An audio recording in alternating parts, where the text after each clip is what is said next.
हम यहाँ बात किसी जाति का नहीं कर रहे हैं, किसी धर्म का नहीं कर रहे हैं, हम छात्र का बात कर रहे हैं। एक बात याद रखिएगा, छात्र का न जाति होता है न धर्म होता है। छात्र का अगर कुछ होता है तो रोजगार और बेरोजगार से संबंध होता है। अगर अभी भी वक्त है, अगर नहीं संभलिएगा तो फिर जान लीजिए इस देश में युवा जब जागरूक हो जाएंगे, एकजुट हो जाएंगे, तो फिर हम कह रहे हैं जिस तरीके से रोजगार दिन प्रतिदिन कम होते जा रहा है, निजीकरण होते जा रहा है। और मीडिया क्या कर रही है?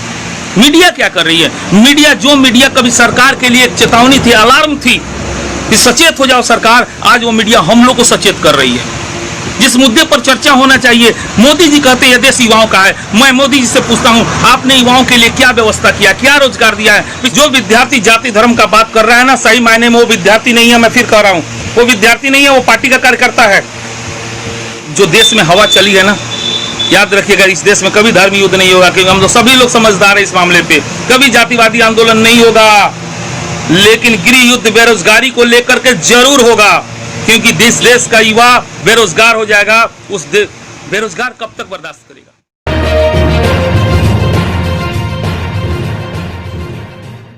मेरे प्यारे विद्यार्थियों के माता पिता और हमारे सम्मानित शिक्षक भाइयों, पिछले कुछ दिनों से जो चल रहा है देश में, उस मुद्दे पर हम सबको बोलना चाहिए। आखिर मोतिहारी के जो बच्चे हैं वो सब हम लोग पर विश्वास करते हैं।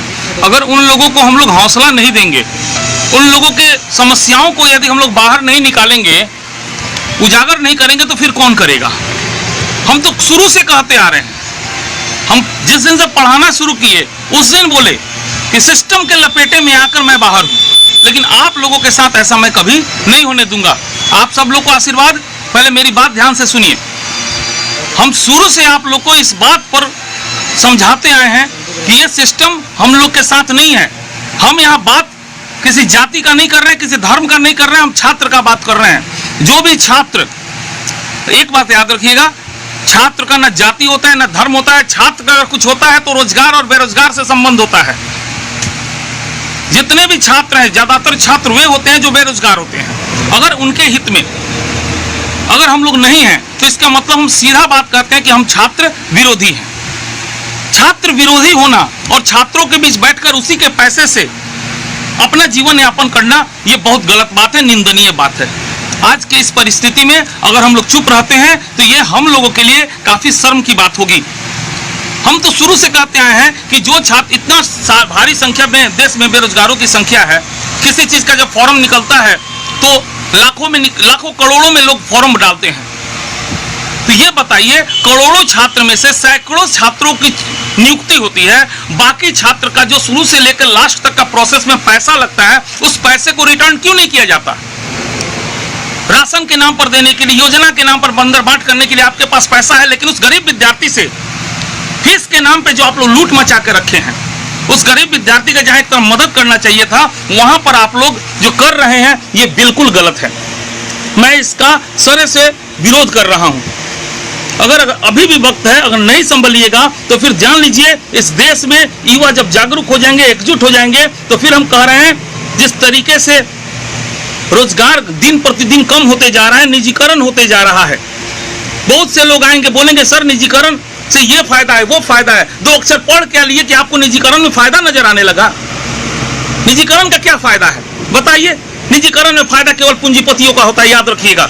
हमारी बात का आप विरोध कर सकते हैं, लेकिन अंततः आपको इस बात को मानना होगा। यदि आप पूंजीपति के समर्थक हैं तभी आप प्राइवेटाइजेशन का समर्थन कर सकते हैं। आज रेलवे का निजीकरण होगा, किस मुंह से आप बच्चे को पढ़ाइए? क्या पढ़ाइएगा बच्चे को? किस लिए बुलाइएगा अपने पास, बताइए मुझे। और इतने दिन से जो बच्चे तैयारी किए हैं रेलवे के नाम पर, उनको क्या मिलेगा? झुनझुना थमा दिया गया है। लेकिन यह ना भूले सरकार, जब हम लोग एक हो जाएंगे तो सरकार को भी झुनझुना थमाने हम लोग को आता है। आप लड़का लोग से फीस के नाम पर, परीक्षा फॉर्म के नाम पर इतना जो पैसा लेके रखे हुए हैं, उन सारे लड़कों का पैसा वापस सूद समेत, चक्रवृद्धि ब्याज समेत करना होगा। और सबको, जितने लोगों को आपने फॉर्म भरवाया है और रेलवे का निजीकरण उसके बाद किया है, उन सबको सबसे पहले आपसे हमारा यही मांग है, जितने छात्र फॉर्म भर चुके हैं उन सबको नौकरी देना होगा आपको, क्योंकि उनका भविष्य बिल्कुल अंधकार में चला गया। आपने एक झटके में निजीकरण कर दिया। आप बताइए वे बच्चे कहां से जाएंगे जो रेलवे का तैयारी करते आ रहे हैं? कौन से सेक्टर में जाएंगे? गरीब माता पिता अपना जमीन बेचकर, अपना सब कुछ कुर्बान करके अपने बच्चे को पढ़ाता है, और एक दिन पता चलता है क्या कि जिस चीज की तैयारी करा था वो चीज भी गायब गया। क्या मतलब है? क्या मतलब है? बच्चों को सिखाते हैं शांति से रहिए, सिस्टम के अनुसार चलिए, कानून का अक्षरशः पालन कीजिए, लेकिन सब बिक चुका है। आज मैं स्वीकार कर रहा हूं आप सब लोग के सामने, सब कुछ बिक चुका है। सारा आयोग बिक चुका है, यूपीएससी हो, बीपीएससी हो, एसएससी हो, रेलवे बोर्ड हो, सब बिका हुआ है। न्यायालय हो, सब कुछ बिका हुआ है। सरकार जैसा चाहती है वैसा ही होता है। और ये सरकार जो है खासकर छात्र के हित में बिल्कुल नहीं है। पिछले 10 साल से अगर आप बता दीजिए रोजगार का मुद्दा किसी ने उठाया हो, टीवी पे कभी रोजगार को लेकर के, बेरोजगारी के डाटा को लेकर के, बेरोजगारी का तो डाटा ही छुपा दिया गया भाई। बेरोजगारी का डाटा आता कहाँ है? ये क्या मतलब है? अगर बेरोजगारी का डाटा नहीं आएगा, हर साल, हर एक साल कितने बच्चे मैट्रिक और इंटर पास करते हैं? क्या उतना वैकेंसी लोगों के लिए आता है? रेलवे का बात है, एसएससी का बात है। अरे हम तो बिहार सरकार से सबसे पहले ये पूछना चाहते हैं कि आप बिहार दरोगा का फॉर्म जो निकाले किस आधार पर निकाले हैं? क्या पिछला बिहार दरोगा का एग्जाम फाइनल हो गया? उन बच्चों का पैसा फंसा हुआ है। नया बच्चों से चुनाव के नाम पे पैसा गोटिया रहे हैं आप लोग, चुनाव के लिए पैसा इकट्ठा कर रहे हैं। कर क्या रहे हैं आप? पिछला दरोगा का मेंस तक नहीं लिए, अगला दरोगा का पीटी निकाल दिए। एक बच्चा 4-4 बार पैसा दे। समझ में नहीं आ रहा है क्या? हम लोग को सब कुछ समझ में आता है। बस इतना ही है कि हम लोग में एकजुटता नहीं है। हम लोग में एकजुटता नहीं है। कोई इसको जाति के चश्मे से देखेगा, कोई धर्म के चश्मे से देखेगा, कोई वर्ग के चश्मे से देखेगा, लेकिन कोई भी भारतीयता होने के नाते, भारतीय होने के चश्मे से नहीं देखेगा। वरना भारत किसी के बाप का नहीं है, ये हम सब युवाओं का है। बुजुर्गों ने तो अपनी जिंदगी जी ली, बुजुर्गों ने जिसे चाहा उसे चुना, मुझे शिकायत भी नहीं है। लेकिन ये अब वक्त जो है रुकने का नहीं है। हम लोग एक एक चीज का हिसाब लेंगे।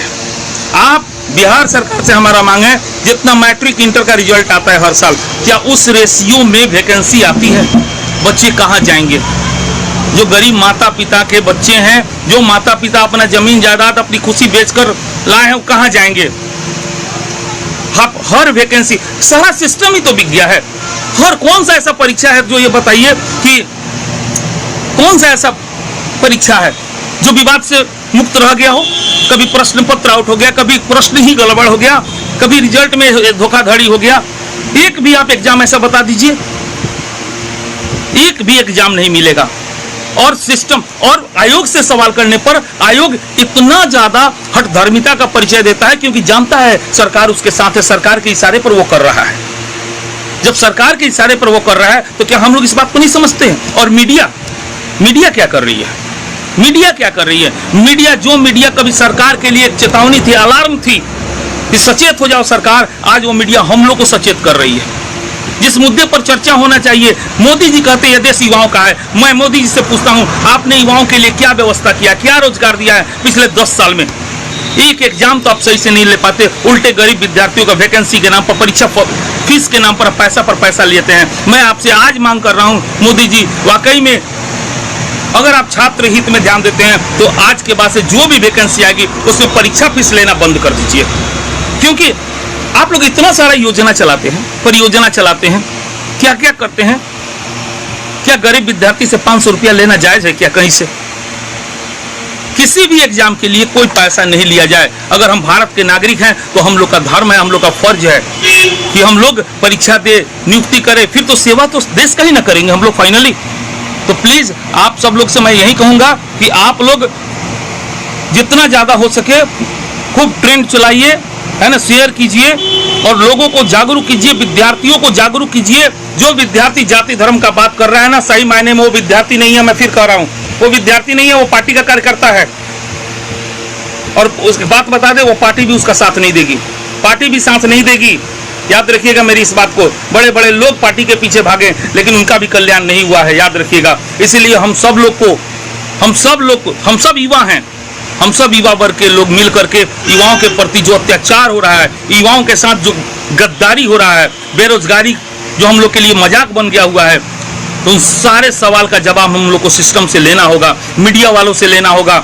झेल तो सब लोग रहा है, बोल कोई नहीं रहा है। आज वक्त है बोलने की। अगर अब भी नहीं बोलिएगा तो फिर कह रहे हैं इसके जिम्मेदार आप लोग होइएगा। ऐसे भी जो देश में हवा चली है ना, याद रखिएगा, इस देश में कभी धर्म युद्ध नहीं होगा, क्योंकि हम लोग सभी लोग समझदार हैं इस मामले पे। कभी जातिवादी आंदोलन नहीं होगा, लेकिन गृह युद्ध बेरोजगारी को लेकर के जरूर होगा, क्योंकि देश का युवा बेरोजगार हो जाएगा। उस बेरोजगार कब तक बर्दाश्त करेगा, कब तक बर्दाश्त करेगा? अरे वो अपनी भूख बर्दाश्त कर लेगा, लेकिन जब उसके माता पिता उस बेरोजगारी की आहट से भूखे दम तोड़ने लगेंगे ना, तो एक दिन वो खड़ा हो जाएगा। और वो वक्त लगता है ऐसा कि अब आने वाला है। इसीलिए मेरा सिस्टम से सीधा मांग है कि बेरोजगार विद्यार्थियों के लिए जितने भी युवा वर्ग हैं, उन सब के रोजगार को पहला मुद्दा बनाइए। कि राजनीति सेट हो गई, आप पूरे सिस्टम को अपने में सेट कर लिए। वाह रे वाह होशियार जी, हम लोग बुड़बक बने हुए हैं। ये मत भूलिए लोकतंत्र है। इस लोकतंत्र में कभी भी कोई ऐसा विद्रोह हो जाए, एक छोटा सा चिंगारी जो है पूरे देश में, कह रहे हैं ना, पूरे देश में देश को हिलाकर रख देगी। अब रेलवे का वैकेंसी नहीं आएगा, हर बैंक का निजीकरण का बात चल रहा है, स्कूल के निजीकरण का बात चल रहा है। ये देश तो पूंजीपतियों का है, 80% गरीब लोगों का नहीं है। क्यों? क्योंकि हम गरीबों में एकता नहीं है, हम गरीब जाति धर्म के आधार पर बटे हुए हैं। एक बात याद रखिए, युवाओं का कोई जाति नहीं होता है। युवा केवल युवा होता है, उसे रोजगार से मतलब होता है। उसे कोई पार्टी रोजगार दे, उसका सम्मान वो करता है। युवाओं का, हम सब युवाओं को एक होना पड़ेगा, हम सारे शिक्षक समाज को एक होना पड़ेगा, हमारे सारे युवा के माता पिता से भी हम आह्वान करते हैं, उन सबको एक होना पड़ेगा। और अपने बच्चे के भविष्य के बारे में सोचना है आपको, क्योंकि आपने अपना भविष्य जो था वो बना लिया। हम बुजुर्ग माता पिता से हम फिर कह रहे हैं, आपने अपना भविष्य जो था सो बना लिया, लेकिन अपने बच्चों का भविष्य जो है इस गंदी राजनीति में पड़ के बर्बाद नहीं होने दीजिए। आपसे मैं हाथ जोड़ के निवेदन कर रहा हूं कि देश के युवाओं के साथ आइए, युवाओं की आवाज को उठाइए, युवाओं के सम्मान को बढ़ाइए और उसी सरकार का, उसी सिस्टम का मदद कीजिए जो आपके युवा, आपके बच्चों के साथ खड़ा है। मीडिया 500 से 1000 लोग राजनीति कर रहा है, मीडिया को देखता कौन है? हम लोग देखते हैं ना। हम लोग के हित में बोलता ही नहीं, वो जिसने उसको पाल रखा है उसके हित में बोलेगा, लेकिन उसको पैसा कहां से मिलता है? हम लोग को देखने से नहीं मिलता है। तो हम लोग आज से न्यूज चैनल का भी, वैसे न्यूज चैनल का बहिष्कार करते हैं जो रोजगार के मुद्दा को मुख्य मुद्दा नहीं बनाएगा। सिंपल बात है, जो रोजगार की बात नहीं करेगा, जो बेरोजगारी का डाटा नहीं दिखाएगा, जो एकदम क्षेत्र वाइज दिखाइए कि बिहार में, यूपी में, गुजरात में, राजस्थान में कितने छात्र हैं, कितने ग्रेजुएट छात्र हैं, कितने इंटरमीडिएट के छात्र बेरोजगार बैठे हुए हैं, कितने ग्रेजुएशन छात्र, कितने नेट पीएचडी होल्डर बेरोजगार बैठे हुए हैं। उन सबका जिम्मेदार कौन है? कि आप सब लोग एकदम से जागरूक हो जाइए और जहां तक हो सके सिर्फ और सिर्फ एक ही नारा होना चाहिएगा, एक ही नारा होना चाहिए हम लोग का, हम लोग की बेरोजगारी दूर हो, हम लोग को रोजगार मिले। परीक्षा का जो भी फॉर्म आए, हम लोग 1 रुपया नहीं देंगे, 1 रुपया नहीं देंगे। नीतीश जी, मोदी जी, कोई भी पार्टी हो, पक्ष हो, विपक्ष हो, सबसे मेरा एक ही कहना है, जब गरीबों के लिए आप राशन, अन्न, पानी, दाना देते हैं तो ये बताइए कि विद्यार्थियों का कमाई कहां से होता है। में निजीकरण का समर्थन करने वाले उन लोगों से हाथ जोड़ के निवेदन करते हैं कि अगर तथ्य को नहीं जानते, इस देश की ऐतिहासिक पृष्ठभूमि को नहीं जानते, इस देश की जनसंख्या की संरचना को आप नहीं जानते हैं, तो प्लीज आप निजीकरण का खुलेआम विरोध कीजिए। दामाद चाहे सरकारी, बाहर दुनिया, अपने चाहे सरकारी नौकरी, लेकिन करत नहीं निजीकरण के समर्थन। प्लीज मेरी बात को बुरा नहीं मानिएगा, ये हम आप लोगों के लिए बोल रहे हैं। हम लोग का जो दुर्गति होना था सो हो गया, लेकिन अब आप लोग का कोई ऐसा गति ना हो, इसलिए हम लोग को आवाज बुलंद करना पड़ेगा। और साथ ही हम मोतिहारी के सभी शिक्षक समाज से निवेदन करना चाह रहे हैं कि आप सब लोग एक छोटा सा ही हो सके, आप बेरोजगारी को लेकर के आप एक वीडियो बनाइए और सभी लोग यह डिमांड कीजिए कि जितना ज्यादा संभव हो सके, जितना वैकेंसी अभी रुकी हुई है उन सब का एग्जाम समय से कराइए, है ना। दरोगा का वैकेंसी का फॉर्म आया, पीटी हो गया, मेंस लटका हुआ, नया पीटी निकाल दिए। चुनाव था, पैसे की जरूरत थी, मेंस के बहाने उधर ले लीजिए, पीटी के बहाने इधर ले लीजिए। ये भी परीक्षा नहीं होगा, वो भी परीक्षा नहीं होगा, आपका तो चुनावी कार्यक्रम तो जरूर होगा। कोरोना के नाम पर शिक्षक को, छात्र को आप जीवन बर्बाद कर रहे हैं। ऐसे मत कीजिए, ऐसे मत कीजिए। हम लोग के पास भी अकल है ना। आज तक एसएससी कभी फाइनल ही नहीं हुआ। रेलवे का जो वैकेंसी है, फॉर्म निकाल दिए, परीक्षा का सब प्रोसेस पूरा करवा लिए, अब कह रहे हैं निजीकरण हो जाएगा। जितना लोग का फॉर्म भराया है सब लोग को नौकरी दीजिए, सब लोग को नौकरी दीजिए। उसके बाद कोई कानून पीछे से लागू नहीं होता है, आगे से लागू होता है। आप फॉर्म भरवाए हैं, सर्वोच्च न्यायालय तक इस मुद्दे को लेकर जाया जाएगा। आप जब फॉर्म भरवाए हैं तो पहले उतने लड़कों का पहले कैरियर सेट कीजिए। आगे से कानून लागू नहीं होता है, कोई कानून पीछे से लागू नहीं होता है, आगे से लागू होता है, ठीक है ना। इस चीज को ध्यान में रखिएगा। BSSC बिहार SSC, इस बात को ध्यान में रखना है। आप तो सोए रहते हैं, 10 साल पर एक फॉर्म निकालिएगा, उस फॉर्म को 5 साल बाद एग्जाम लीजिएगा, ओकरा 3 साल बाद ज्वाइनिंग कराइएगा।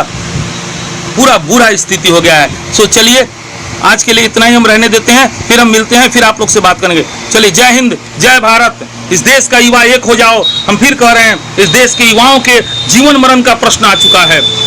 युवा में ही बुजुर्ग अवस्था में चले गए हैं। आज उनको देखने वाला, पूछने वाला कोई नहीं बचा हुआ है। प्लीज मेरी इस भावना